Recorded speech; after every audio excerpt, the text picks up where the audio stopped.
आज सबसे ज़्यादा अपराधी, भ्रष्ट लोग, करप्ट, उनका गोडाउन बन गई है भारतीय जनता पार्टी। पीडीए के सामने एनडीए की दम निकल रही है। इलेक्टोरल बॉन्ड की बात आई, उसने तो इनका बैंड बजा दिया है। योगी जी तो कुछ है ही नहीं, केवल प्रधानमंत्री जी की वजह से जो वोट मिल रहा है। जो लोग आज हमें परेशान कर रहे हैं, कल आपको भी परेशान कर सकते हैं। जो गड्ढे हमारे लिए खोदे हैं, कल आप भी गिर सकते हो उसमें।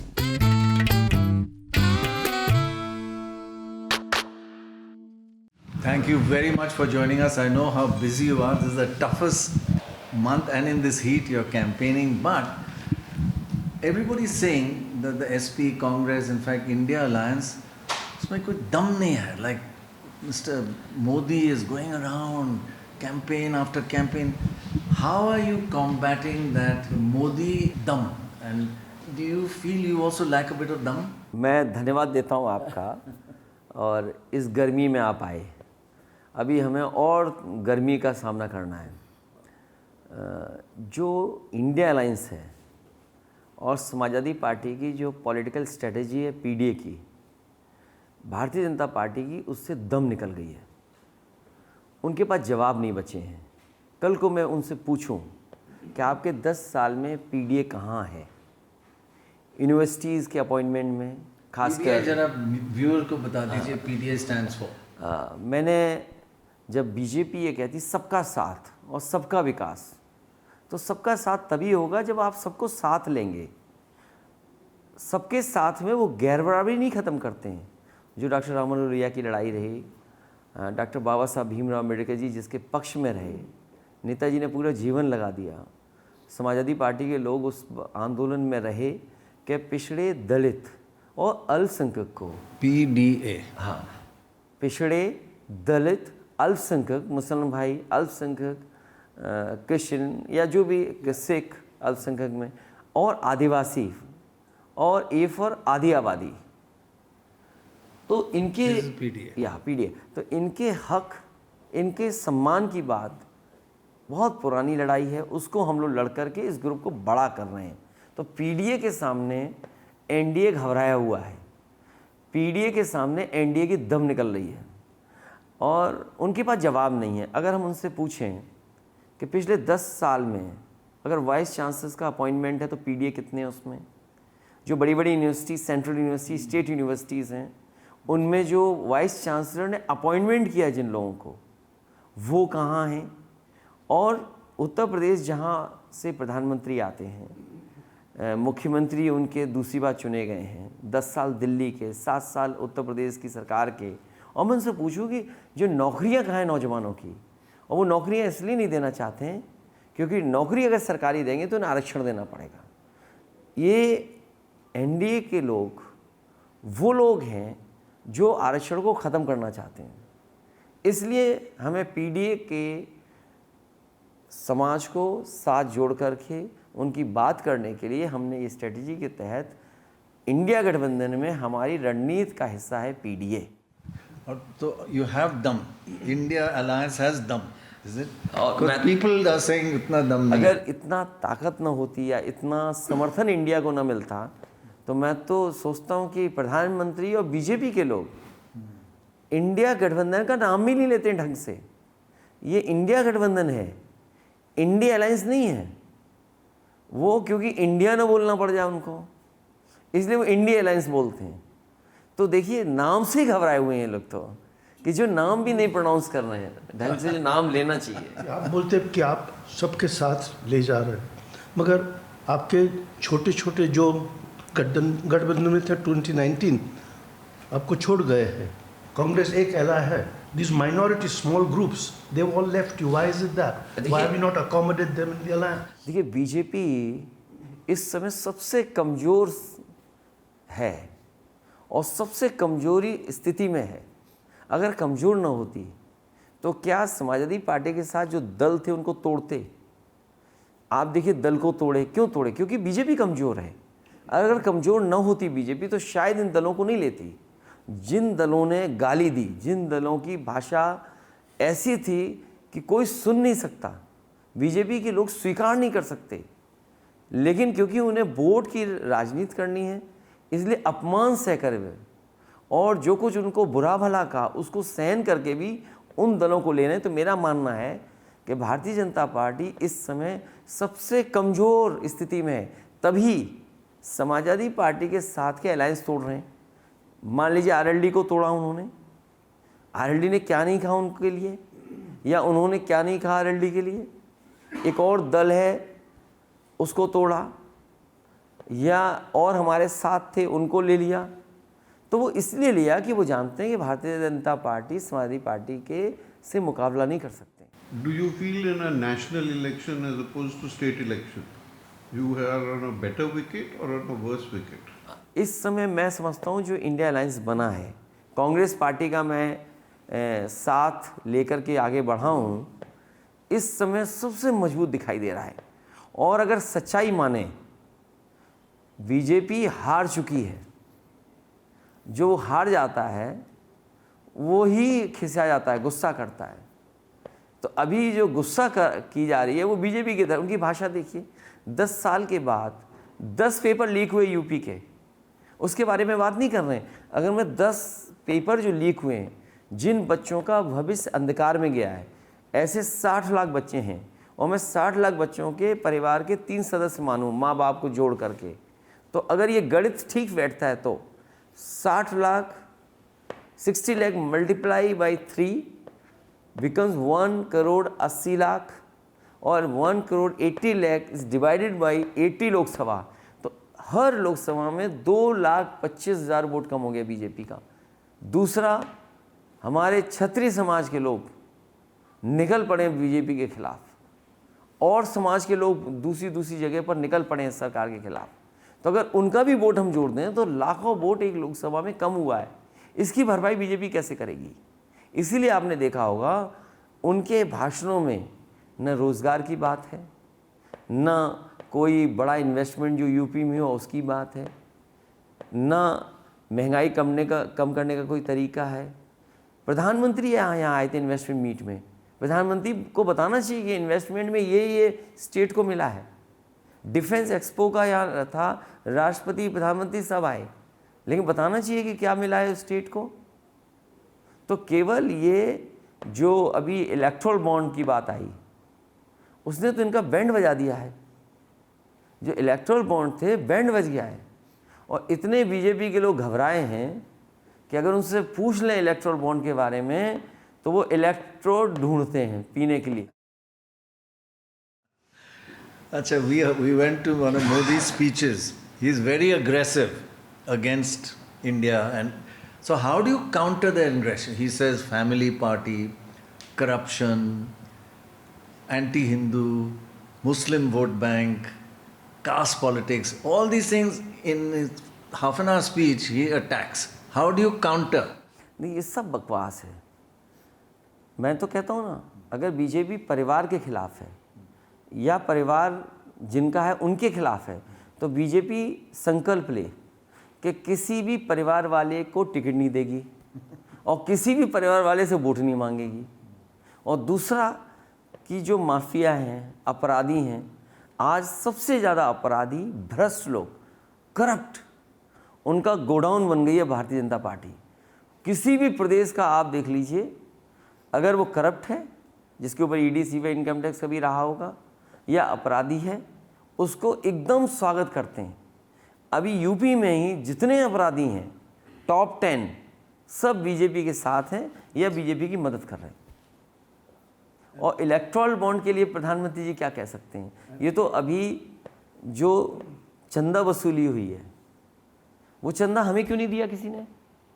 बीजेपी को क्यों दिया? हम भी तो यूपी में इतनी बड़ी पार्टी हैं, हमें तो किसी ने नहीं दिया।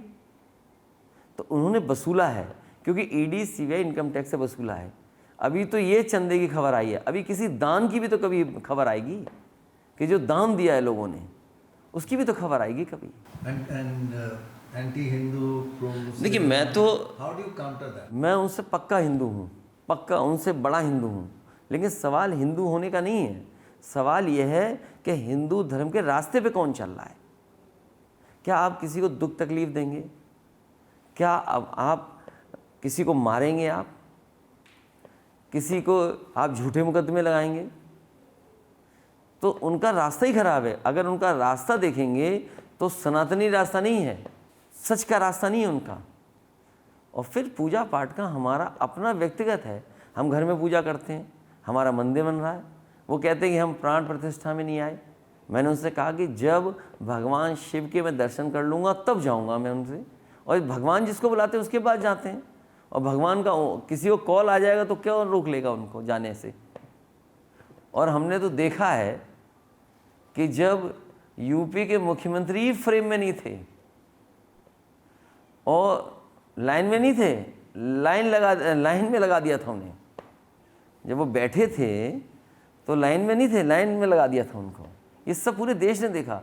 और हमारे मुख्यमंत्री तो रेड कारपेट पे नहीं चल पाए थे, तो कौन अपमानित होने जाएगा वहाँ, और वो भी इनके बुलाने पर। जब भगवान बुलाएंगे हम जाएंगे। राम मंदिर, what is the impact of that is of course a 20 or 30-year-old story, but now will it hit you and benefit them in some way? भगवान श्री राम से ज़्यादा महत्वपूर्ण है कि लोगों को नौकरी रोज़गार मिले, किसान को उसकी पैदावार की कीमत मिले।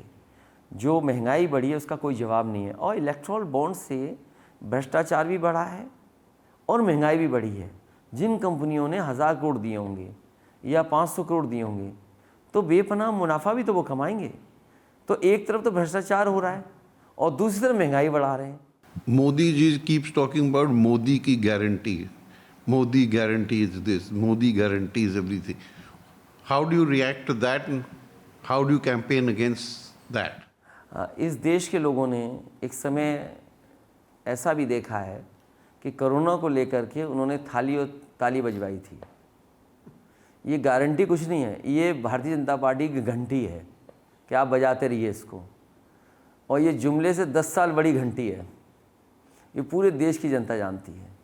जैसे जुमले थे वैसे ही घंटी है इनकी। In this election, who is the greater impact on the voter, Yogi or Modi for UP? Yogi or Modi? Yogi ji तो कुछ है ही नहीं, केवल प्रधानमंत्री जी की वजह से जो वोट मिल रहा है। So in your speeches, what are the two biggest, best reaction you get? What two things? एक तो अनएम्प्लॉयमेंट और दूसरा लोग अग्निवीर व्यवस्था को ख़त्म करना चाहते हैं, और तीसरा किसान के लिए एमएसपी के कानून बने। जब भी हम किसान की आय को लेकर के बढ़ाने की बात करते हैं, और इधर किसान बहुत जागरूक हो गया आंदोलन की वजह से, जो लंबा आंदोलन चला और एमएसपी को लेकर के जो तरह तरह की बहस हुई, फिर बीजेपी ने खुद स्वीकार किया और चौधरी चरण सिंह जी को और स्वामीनाथन जी को भारत रत्न से सम्मान दिया, तो बात और बड़ी हो गई।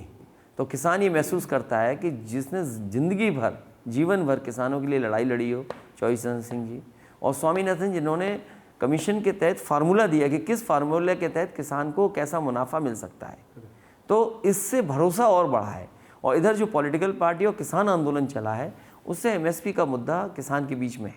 और ये तो मेनली वेस्टर्न यूपी में है ना, बोथ अग्निवीर एंड और एमएसपी का मामला मेनली तो वेस्टर्न यूपी में, क्योंकि वहाँ से एक्विजिशन होता है एमएसपी का। ईस्टर्न यूपी में तो एक्विजिशन नहीं है, तो वहाँ आप क्या बोलते हैं? ये कहना उतना ठीक नहीं है। ये एमएसपी की बात आखिरी कोने तक गई है, यूपी के हर कोने में ये बात गई है, क्योंकि किसान हर जगह बैठा है। और जहाँ तक अग्निवीर की बात है, वेस्टर्न यूपी में जितना नौजवान अग्निवीर में जाता है या फौज में जाता था, उसके बराबर ही गाजीपुर है, बलिया है, आपका जौनपुर है, वाराणसी है, चंदौली है, इन इलाकों से भी बड़े पैमाने पे नौजवान तैयारी करते थे। आजमगढ़ है, मऊ है, इन जिलों से तैयारी करके नौजवान जाता था। हमारे ज़िले हैं, एटा है, मैनपुरी है, जहाँ सबसे ज़्यादा शहीदों की संख्या होगी, या फ़ौज के रिटायर्ड जो लोग हैं, सबसे ज़्यादा संख्या आपको एटा, मैनपुरी और इस इलाके में मिलेगा, या मुजफ्फरनगर आपको मेरठ में मिलेंगे, या गाजीपुर और आसपास के ज़िलों में मिलेंगे। Everybody says women votes are critical now to win an election. What are you doing as a party to try and attract the women's votes? Modi ji says he has given ration, gas, toilets, house loan, everything targeting the house. ये हर सरकार देती है, हर सरकार ने दिया। मुझे याद है कि समाजवादी पेंशन की हम लोगों ने बात की थी, 500 रुपये महीना हम महिला सदस्य को देते थे। और उनके डायरेक्ट अकाउंट में भेजते थे। और जो डीबीटी सिस्टम है जो आज जिसके लिए बीजेपी अपने आप को कह रही है, सबसे पहले उत्तर प्रदेश ने लागू किया था। मैं इस बात को ऑन रिकॉर्ड कह रहा हूँ। डीबीटी सिस्टम उत्तर प्रदेश सरकार ने समाजवादी सरकार में सबसे पहले लागू किया था, जिसमें समाजवादी पेंशन या जितनी भी स्टेट की लाभकारी योजनाएं थी उनका पैसा डायरेक्ट अकाउंट में भेजते थे हम लोग। महिलाओं की पढ़ाई के लिए, उनके स्वास्थ्य के लिए, उनकी सुरक्षा के लिए, ये तमाम चीज़ें हमने अपने घोषणा पत्र में लिखी और पहले से हमने करके दिखाया था। मुझे याद है 1090 उनकी सुरक्षा के लिए एक व्यवस्था की थी। बड़े पैमाने पे लड़कियों को, महिलाओं को उससे मदद मिलती थी। जो पुलिस सिस्टम हमने जो रिस्पांस सिस्टम दिया था, उससे बड़े पैमाने में जो महिलाओं का झगड़ा घर में होता था या उससे मदद पहुंचने का काम नहीं हो पाता था, ये रिस्पांस सिस्टम ने किया। और उनको सीधी मदद करने का जो समाजवादी पेंशन दी थी, इस बार भी हम अपने मैनिफेस्टो में लेकर के आए हैं। जो गरीब परिवार की महिलाएं हैं उनको विशेष मदद होनी चाहिए।